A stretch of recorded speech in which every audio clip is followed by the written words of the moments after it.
Olá, tudo bem? Eu sou o Douglas Ferreira e esse é o Business Cast da semana. Hoje a gente vai falar sobre direito, mas um ramo específico do direito, direito previdenciário. E para falar sobre isso, a gente trouxe duas pessoas, desculpa, que são especialistas nessa área previdenciária. Estou falando das doutoras Michele Feitosa e também da doutora Acaciara Macedo. Elas são sócias e têm um escritório que atende pessoas do Piauí e do Brasil, porque elas têm clientes em outros estados, no Goiás, por exemplo, no Rio de Janeiro, e a gente conversa com elas a partir de agora. Tudo bom, Acaciara? Tudo Doutora ótimo. Acaciara. Tudo Tudo bom, ótimo, doutora Douglas. Tudo bem, Michele? Douglas?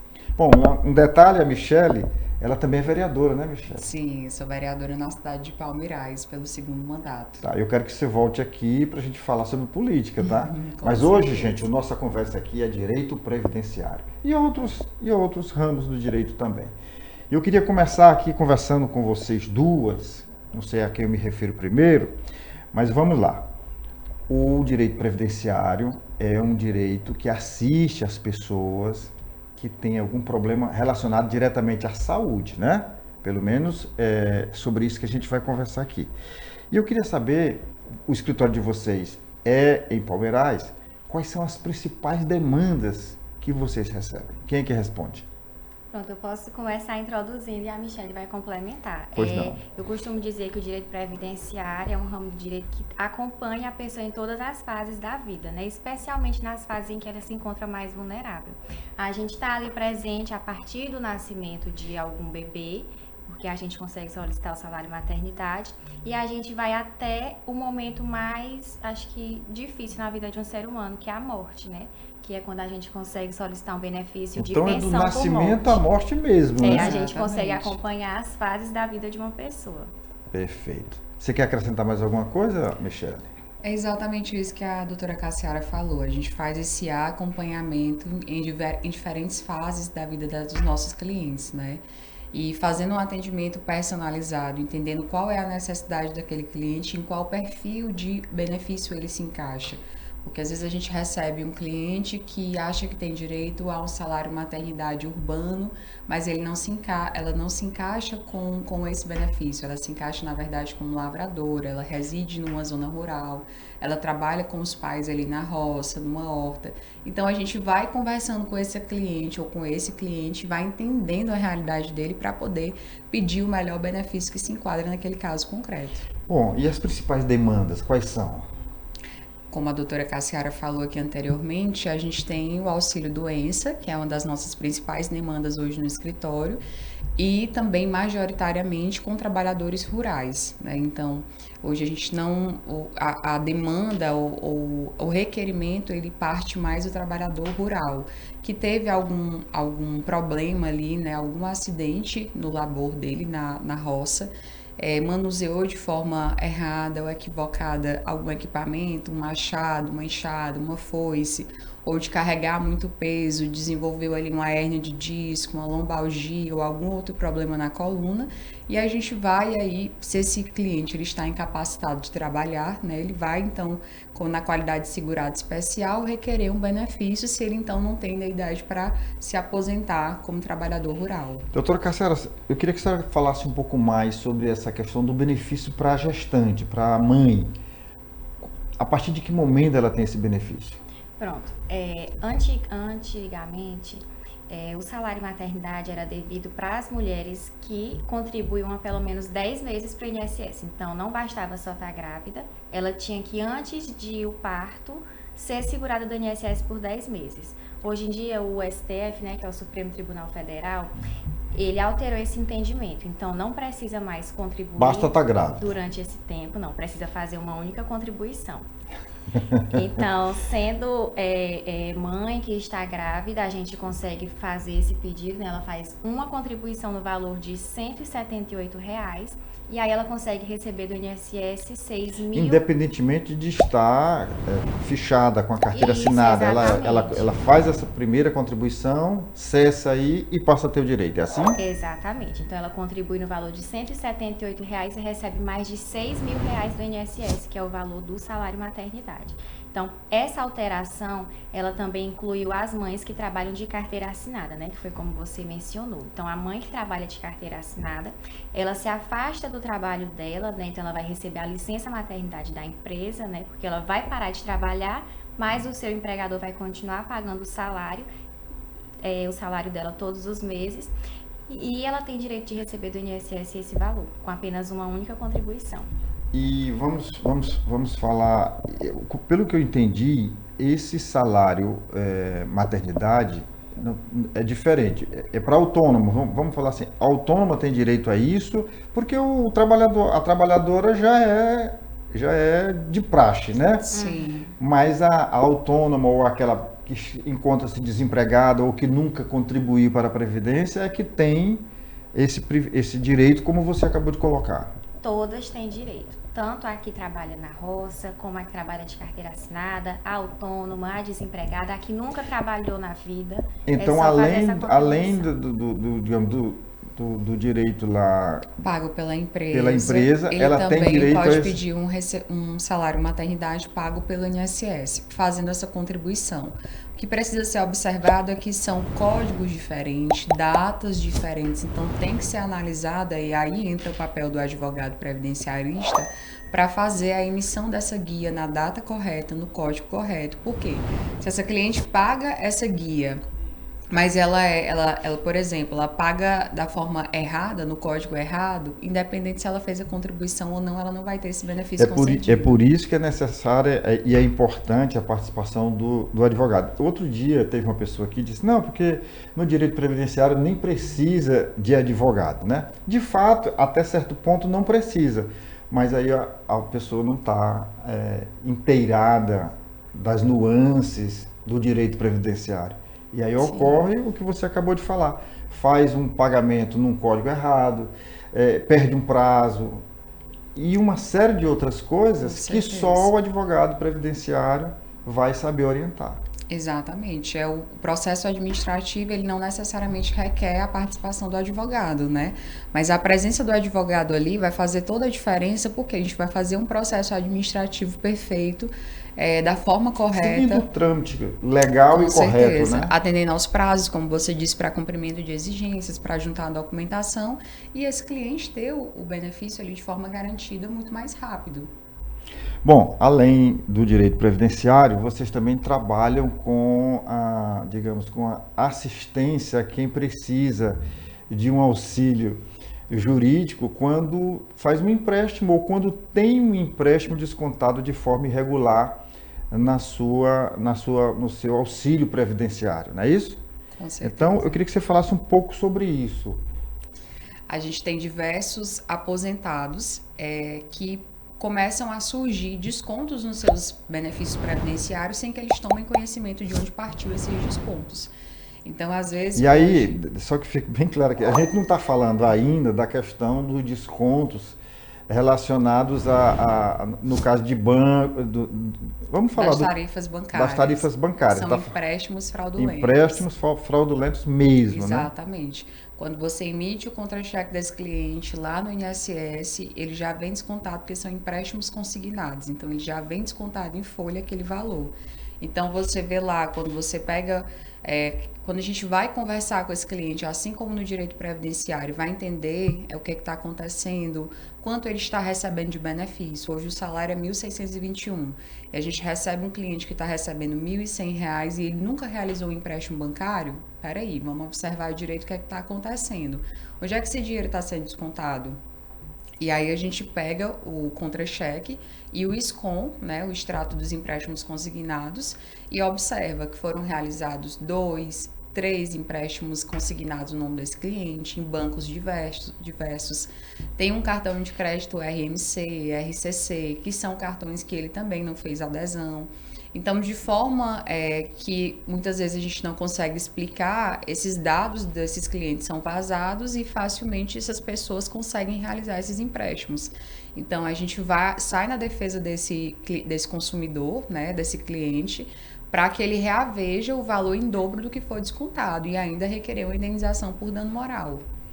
Muito bem. Agora, ela falou da questão dos empréstimos fraudulentos, mas e as taxas bancárias? Tem tem aposentado também que se queixa disso, né? Sim, com certeza. A gente tem muitos clientes que consta no histórico de pagamento deles, né, no extrato de pagamento, melhor dizendo, tarifas bancárias que ele não fez a adesão. Então, por exemplo, tem banco que cobra a tarifa da cesta básica, tem banco que também cobra outras tarifas, tarifa de seguro de vida. Então, quando a gente vai analisar o caso, a gente consegue enxergar, né, naquele cliente que aquela tarifa é abusiva e aí, como a Michele falou, a gente consegue reaver esse valor em dobro mais uma indenização, porque ali claramente ele não autorizou, o banco fez de forma, digamos assim, unilateral e ilegal, não teve autorização. Via de regra, o aposentado não tem desconto nenhum, né? Não tem taxa nenhuma, né? Não deve ter taxa alguma, porque ele é isento, né? Exatamente, ele não deve ter nenhuma taxa, nenhuma tarifa, nenhuma anuidade de cartão de crédito, nenhum seguro de vida, nenhuma cesta básica. Então, ele não pode ter esse desconto, via de regra, como a Cassiara falou, ele não deve ter esse desconto no extrato dele. Mas quando a gente pega aí o extrato bancário, né, a gente consegue identificar essas tarifas, consegue identificar esses descontos. E aí é que a gente vai fazer o levantamento dos valores que foram descontados e requerer na via judicial. Primeiro a gente faz uma notificação extrajudicial, porque hoje é obrigatório a gente tentar essa interlocução antes com o banco, pedindo o contrato de autorização, né, pedindo quando é empréstimo, por exemplo, como foi citado, o TED daquela transferência, em que conta ele foi depositado, porque muitas vezes ocorre de o cliente fazer um empréstimo consignado em um banco X no valor de R$20 mil, como a gente tem clientes assim. Mas, na verdade, o cliente recebe no banco Y e o valor dos R$20 mil nunca foi creditado nesse banco. Então, como é que ele fez esse empréstimo consignado se não foi creditado na conta dele? E até onde vai a responsabilidade do banco no caso dos empréstimos consignados?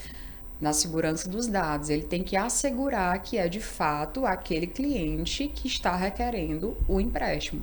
Então, hoje a gente consegue até inclusive fazer comparativos, porque algumas assinaturas hoje são virtuais, né? São por reconhecimento facial, mas mesmo sendo o banco juntando no processo aquele contrato com a foto do cliente, a gente verifica se aquela foto foi usada em outros contratos, porque o que o banco muitas vezes faz, não estou dizendo que são todos, ele pega uma foto que o cliente fez um empréstimo consignado e ele recorta e ele cola em vários outros contratos. Então, você pega um cliente com a mesma camisa, a parede atrás é o mesmo local, em dias distintos nesse contrato. Vamos pegar aqui um caso concreto que aconteceu na minha família. O meu pai foi receber o aposento dele e ele chegou no banco muito cedo o banco não estava nem aberto. E quando o banco abriu, ele foi verificar lá e alguém foi assessorá-lo. E nessa assessoria houve uma fraude. No mês seguinte, né? Que a pessoa fez ali, deu tudo certo, mas no mês seguinte houve a fraude. E assim, quando ele foi receber no mês seguinte, antes dele receber aqui, 1 hora ou 2 horas antes, alguém sacou o dinheiro no interior do Ceará. Mas no caso dele, eu levei ele na delegacia do idoso, ele registrou um boletim de ocorrência, levamos ao banco, e o banco ressarciu sem nenhum problema. Sim. Qual é o procedimento que o aposentado deve ter quando sofre esse tipo de golpe? Para poder assegurar posteriormente o trabalho do advogado. Sim. Quando o cliente ele sofre esse tipo de situação, a gente teve um cliente que inclusive ele sofreu algo muito parecido com isso, só que de uma pessoa muito próxima, de uma própria filha. E esse cliente ele ficou por mais de 6 meses sem conseguir, quando ele nos procurou, sem conseguir tirar nenhum valor do salário dele.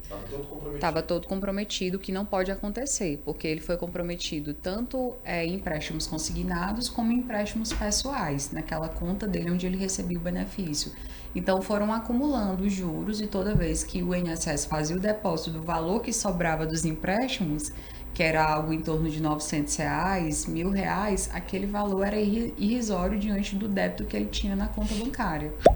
Então, A gente fez o boletim de ocorrência, do boletim de ocorrência a gente faz essa contatação com o banco, essa notificação extrajudicial, e a gente entra com o processo judicial pedindo a liminar da suspensão de algum desses empréstimos, se for possível, exatamente para que esse cliente possa então receber o valor do benefício dele, que é para a subsistência, né, livremente, até que ao final do processo se resolva essa divergência e entenda realmente o que foi que aconteceu.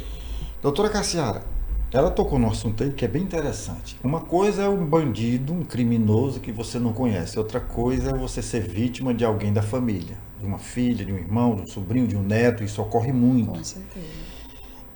E aí? Como é que é tratado esse fraudador? É como bandido? Ou o fato de ser da família, a coisa muda de figura?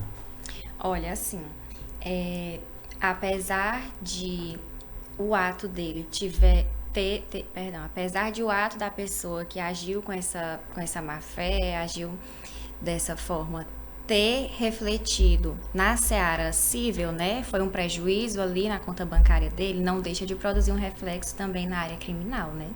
Então, assim, o procedimento que você fez com o seu pai, que foi o mesmo procedimento que a Michelle fez com o nosso cliente, foi o correto, foi o adequado. A gente foi registrar um boletim de ocorrência.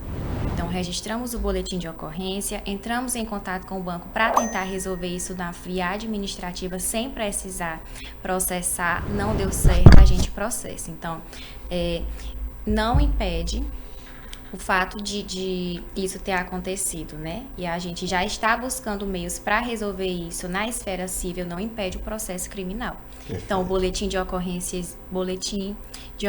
existe e vai prosseguir, e a polícia, o delegado vão dar continuidade e fazer o que precisa ser feito naquele caso. Mas o previdenciarista encerra no cível, né? Ou não? A gente acompanha no cível, faz todo esse procedimento, né, para poder esse cliente reaver esses valores e não mais receber esses descontos de forma indevida. Mas na questão, aí já seria uma outra contratação, né? Então, só interrompendo, e também nesse caso, a colidência de interesses, né? Por exemplo, o nosso cliente é aquele senhor que sofreu essa fraude. Então, assim, da nossa parte, a gente vai trabalhar em favor dele para conseguir reaver aquele valor que ele perdeu, alguma possível indenização e pronto. Sim. A pessoa que fez aquela fraude, a gente já não vai atuar no caso dela porque não tem como, é um conflito de interesses, né? Quando ocorreu isso com meu pai, ele chegou depressivo em casa, mas ele ficou calado ali, todo cabisbaixo, com vergonha. Uhum. Porque ele não queria admitir o fato dele ter sido enganado por alguém, né? Isso já ocorreu de chegar uma pessoa assim, e isso até atrapalhar porque vai procurar tarde demais ou não? A gente precisa, como a Cassiara falou anteriormente, em relação da prescrição desse direito, né? O que a gente pode reaver desses últimos 5 anos aí do que aconteceu. Muitas vezes ocorre isso de um primeiro momento o cliente ele ficar cabisbaixo, ele ficar envergonhado dessa situação, mas são pouquíssimos casos. Na maioria das vezes as pessoas já chegam mais incisivas, querendo o dinheiro dela, porque de fato é injusto, né, você ter, e aí é uma abusividade aí dos bancos, infelizmente, de forma assim corriqueira. A gente vê isso todos os dias no escritório. Todos os dias a gente lida com casos parecidos com esse. Bom, vamos passar agora para o caso do BPC Loas. A procura é grande também? A nossa procura é grande. Acho não. Só explicando que o BPC significa benefício de prestação continuada. Quem tem direito a ele? É um benefício assistencial, pode introduzir. A procura é grande, aí depois do auxílio doença é o nosso segundo maior número de casos lá no escritório. Então é auxílio doença e logo em seguida vem BPC, né? O BPC ele é um benefício assistencial, não é uma aposentadoria, e ele é devido para pessoas que têm alguma deficiência, independente da idade, seja ela física ou intelectual. Então, crianças e adultos que têm algum problema físico ou mental têm direito a receber o BPC Loas, que é pago no valor de um salário mínimo mensal. E também é devido para idosos a partir dos 65 anos. Então, são idosos que não trabalham de carteira assinada ou que já trabalharam há um tempo, mas quando você vai somar as contribuições, não tem o tempo, apesar de ter a idade, não tem o tempo suficiente para se aposentar. Então, são essas pessoas, deficientes e idosos, têm direito a esse benefício. E quando você fala em criança, ao nascer, se tem problema, foi diagnosticado com um problema, tem um laudo, já tem direito. Exatamente. Inclusive, a gente faz o acompanhamento com esse cliente, porque às vezes a gente recebe mães no escritório com crianças com suspeito de TEA, de TDAH, né? Crianças com suspeita de autismo, e que elas chegam apenas com um relatório da escola, em que o professor pede uma atenção especial, pede para que essa mãe vá até o neuro, para ter um psicopedagogo, um psicólogo, para acompanhar e ver quais dificuldades ela realmente possui e de que forma ela poderia melhorar o quadro, né? E a gente faz esse acompanhamento, acolhe essa mãe, acolhe essa criança, ajuda ali, né, como proceder diante desses profissionais, como é que elas podem chegar até, de fato, a uma consulta com o neuro, com o psicólogo, com o psicopedagogo, para unir esses relatórios e, munido dessa documentação, então requerer esse benefício quando, de fato, esse cliente tem o direito. Agora, ela falou aqui, a doutora Cassiara, que não é uma aposentadoria, é um benefício. Mas ele vai até quando? Uma criança com autismo, por exemplo, um grau alto, ela vai precisar disso para o resto da vida, a família vai precisar disso para o resto da vida. E aí, como é que fica? Exatamente. É um benefício que não é uma aposentadoria, mas que você recebe ele até o final da vida, desde que você mantenha o CAD único atualizado. Para a pessoa ter direito ao BPC, seja o deficiente ou o LOAS idoso, é preciso que ele esteja inscrito no CAD único e que, além de estar inscrito no CAD único, é preciso que a renda esteja dentro do critério que a lei estabelece. Hoje em dia, a lei estabelece que a renda per capita da família, daquelas pessoas que estão lá no CAD único, não seja maior que um quarto do salário mínimo. Isso dá mais ou menos R$405. Então, o CAD único precisa estar atualizado e a renda tem que estar ok para que o benefício continue sendo pago. Como é o nome do escritório? Feitosa e Macedo, Sociedade de Advogados. Olha aí, rapaz. E eu estava falando aqui só de previdenciário, mas na verdade não é só previdenciário, né? Vocês atuam também em outros ramos do direito. Sim, temos parcerias com outros profissionais também, inclusive para poder melhor atender, porque no escritório a gente recebe diversas demandas, por mais que nós atuamos predominantemente no previdenciário, no consumidor bancário, mas a gente recebe outras demandas e que a gente tem alguns parceiros também para que esse cliente não fique desassistido. Por falar no consumidor bancário, o Daniel Vorcaro deu muito trabalho para vocês, eu digo, clientes para vocês? Não, porque o Daniel, na verdade, a atuação dele era mais na falsificação das carteiras, né? Eram os investidores, na verdade. Então, mas tinha empréstimo também. Tinham alguns empréstimos também. Eles atuavam mais nessas carteiras, né? Que ele fazia promessas ali de um rendimento muito alto em relação aos bancos comuns. Bancos comuns que eu digo assim, os outros bancos aí que não estavam fazendo essas promessas absurdas, né? Então, o Daniel, ele fez essas promessas, angariou muito recurso. Quem trouxe muito cliente mesmo foi o careca do INSS, né? Ai, isso é verdade. E a gente tem outros bancos eu soube, inclusive, que no caso lá do INSS, teve um município do Piauí que bateu o recorde, né? Eu não consigo me lembrar agora. Mas teve um município do Piauí. Bom, lá em Palmeiras com certeza teve, né? Sim, a gente teve clientes aí com recebimento de R$2.000 de retorno, né, do que foi descontado ao longo desses anos. Teve cliente com muito mais e tem outros que a gente inclusive ajuizou essas demandas porque o INSS, na verdade a entidade associativa, alegava que esse cliente tinha autorizado esse desconto enquanto ele não tinha autorizado. A gente teve inclusive casos no escritório de que a entidade associativa, dentro do requerimento, ela juntou documentos de outra pessoa que não tinha nada a ver com o processo, assegurando que aquele era o documento do nosso cliente e a assinatura era dele. Então, assim, eles se perderam nessa bagunça, né, que se deu, e a gente conseguiu ajuizar essas demandas. Na verdade, eles são muito organizados, mas eles foram com tanta sede ao pote que termina misturando tudo, né? É uma equipe pequena para uma demanda muito grande, né? E, infelizmente, quem sofre é o aposentado. É o aposentado. Bom, nós estamos quase chegando aqui ao final. Eu queria que você falasse um pouco agora sobre o auxílio acidente. Hoje, no Piauí, Teresina, principalmente aqui no HUT, as maiores demandas são de acidente de moto, de motocicleta. Então, assim, todo acidentado, se deixou ele com alguma lesão ou afastamento do trabalho, ele tem direito a um auxílio. É auxílio acidente que chama, é? O nome é esse mesmo?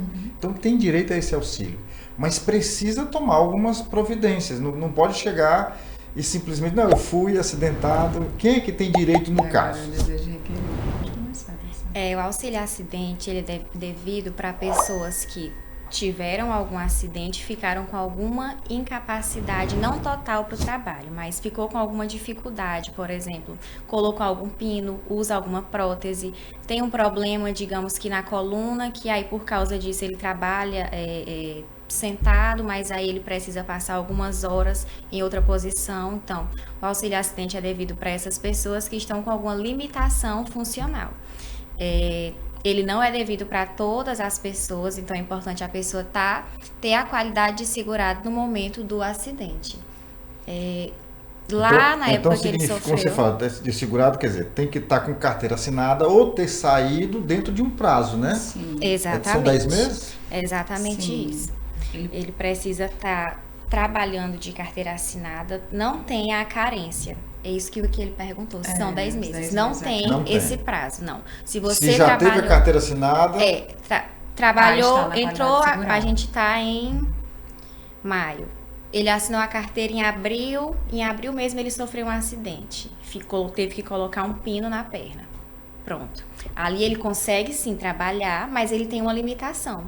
Então ali a gente já consegue encaminhar o benefício de auxílio acidente. Mas a minha dúvida era, ele trabalhou, já contribuiu, mas desligou. Isso, está desligado. Aí tem um prazo, a partir de tantos meses não tem mais, como é? É porque isso é a carência para pedir alguns benefícios, que é o que ela está explicando, que não é um requisito para o auxílio acidente, que seria para o auxílio doença, se a gente fosse requerer.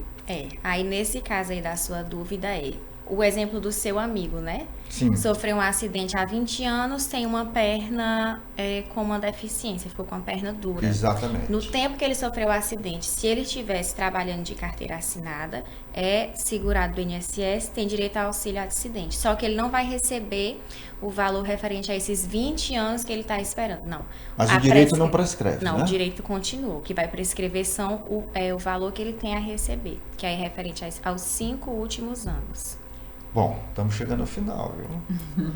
Bom, gente, você já sabe, né? Se você recebeu esse link, esse nosso podcast de alguém e ainda não é inscrito no nosso canal, a hora de se inscrever é agora. Você se inscreve, aciona o sininho para receber as nossas notificações e você nos ajuda a divulgar, tá bom? Divulga, manda para o grupo do WhatsApp do trabalho, do grupo de amigos, do grupo da igreja que você comunga a sua fé, também da associação de moradores do seu bairro, ou se você mora no condomínio, manda para o grupo do WhatsApp do condomínio. Todo mundo precisa e vai gostar de ficar bem informado.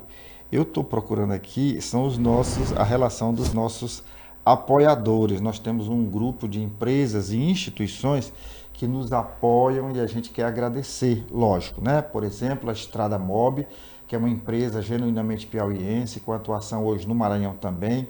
Ela é especializada no transporte de colaboradores para grandes grupos empresariais. Eu quero mandar aqui também um abraço para todos os que fazem o SENAC, o SESC, duas instituições do Sistema S que dispensam aqui referências, porque todo mundo conhece, né? A Léo Madeiras, do amigo Marcos, o MOVE, o Movimento Empreender Piauí, na pessoa do seu presidente Marcelino Lopes, a Automaster, a Pindelbeck também, com a gente desde o início, a Socimol, a empresa do Grupo Claudino, do setor industrial, emprega e contribui com muitos impostos, a Pax União, gente, 53 anos no mercado. Olha, na hora difícil, é difícil você não precisar dos serviços oferecidos pela Pax União. Só quem já passou por isso sabe da importância. Também é uma empresa genuinamente piauiense, mas que atua hoje no Piauí e no Maranhão. Temos o SESI, temos o SENAI e o Centro das Indústrias do Estado do Piauí. O nosso muito obrigado a todos. Bom, eu disse que está terminando, mas se quiser acrescentar mais alguma coisa, faltou alguma coisa? Acredito que não, a gente conseguiu aí passar de forma bem enfática sobre os principais temas aí que estão na atualidade, né? E agradecer, Douglas, pela oportunidade, por abrir esse espaço para que a gente pudesse esclarecer essa dúvida. E caso alguém se encontre em um desses casos que a gente citou aqui, né, nós estamos à disposição para prestar esse auxílio e tirar quaisquer dúvidas. É o nosso Instagram do nosso escritório, né, Feitosa e Macedo, Sociedade de Advogados, e espero retornar aqui para o nosso debate sobre nós vamos o conversar sobre cenário política, que político. é um outro podcast, chama Parla Mais, e você está convidada. Perfeito, muito obrigada. E você, doutora Cássia, não é política, mas está convidada para voltar no futuro para falar também de direito. Pode deixar, foi um prazer estar aqui. A nossa atuação, como a gente falou no início, é no Brasil, e agora com a nossa participação no podcast a gente vai conseguir Vai expandir ampliar pro mundo. mais ainda. Com certeza. Vai para o mundo, viu? Não tem limite, não tem fronteira aqui não. Sim. Maravilha. Tá bom? Muito obrigado a vocês. Nós que agradecemos. E vocês aí de casa já sabem, toda semana tem um episódio novo do Business Cast. Eu conto com a tua audiência. Até semana que vem. Valeu, gente.